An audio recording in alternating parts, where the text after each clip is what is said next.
Private sector adds just 119,000 jobs in April. This is from the payroll firm ADP. Private sector employment increased by just 119,000 in April, according to a report from ADP that puts a dent into the notion that the jobs market's on the path to a solid recovery. The report was well below forecasts of 170,000 and comes after a string of stronger numbers. So even the ADP experts thought it would be 100, which would have been putrid. 170,000 jobs created, and it would have been putrid.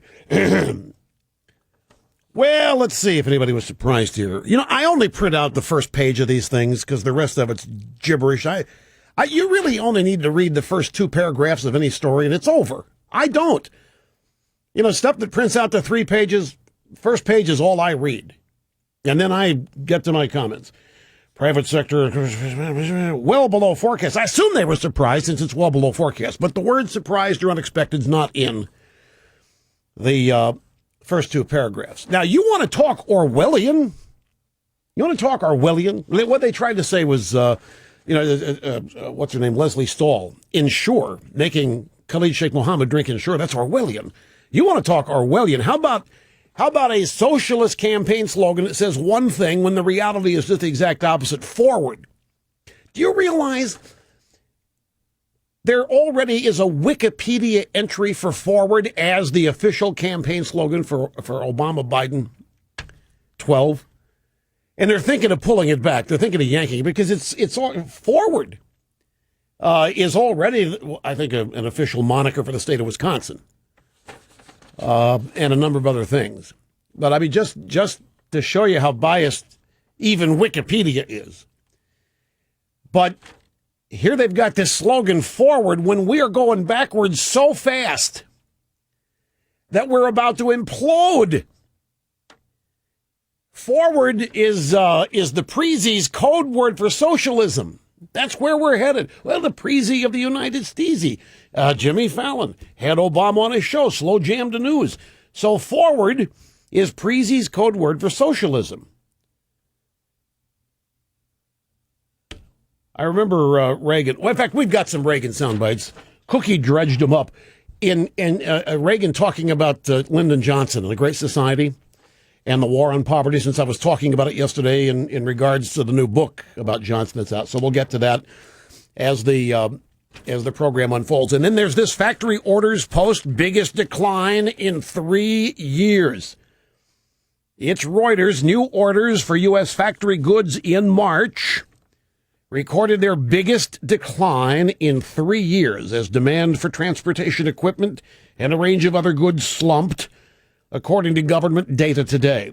Commerce Department said that orders for manufactured goods dropped 1.5% after a revised 1.1% rise in February.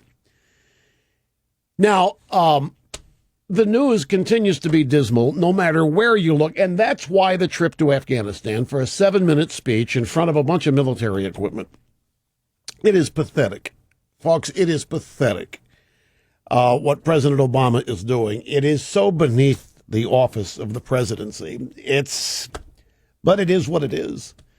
And got to deal with it as it is. In the meantime, Rome burns.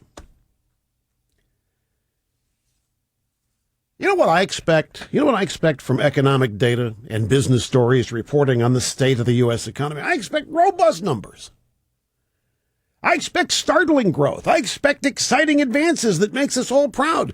The reason is that Preezy Obama has, in essence, spent $5 trillion that we don't have. Where is all of this economic growth? It's not just the $800 billion stimulus. Preezy has spent $5 trillion in 3.5 years. Now, what do we have for this? That's how much has been added to the national debt since the Preezy was immaculated in 2009. Now, you would expect, I'm being facetious, of course, we would expect just exactly what we've gotten, a plummeting economy, because that spending of $5 trillion is money that's essentially been taken out of, or will be taken out of, the private sector. How can it grow? How can the economy grow when $5 trillion is removed from it? or a portion. How can the economy grow when over 2 million jobs have been destroyed? I was thinking more last night and even this morning about that quote from Stuart Rothenberg that we had yesterday about how bad it's in North Carolina for the Democrats. And they may have made a mistake choosing their state for their convention. And he had that passage in the piece. I don't have it in front of me, but I remember it close enough. He said Obama's objective, Obama's goal is to find a way to put the United States back on the path of fiscal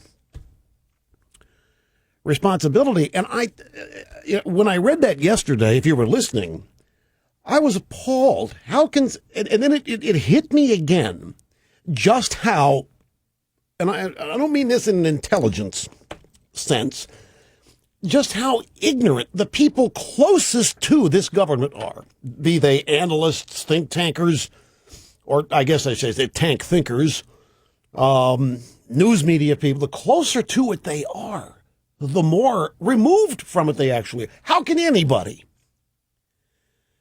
who is intellectually rigorous and independent, how can anybody take a look at what's happened in the last 3.5 years and conclude that what Obama's interested in is fiscal responsibility?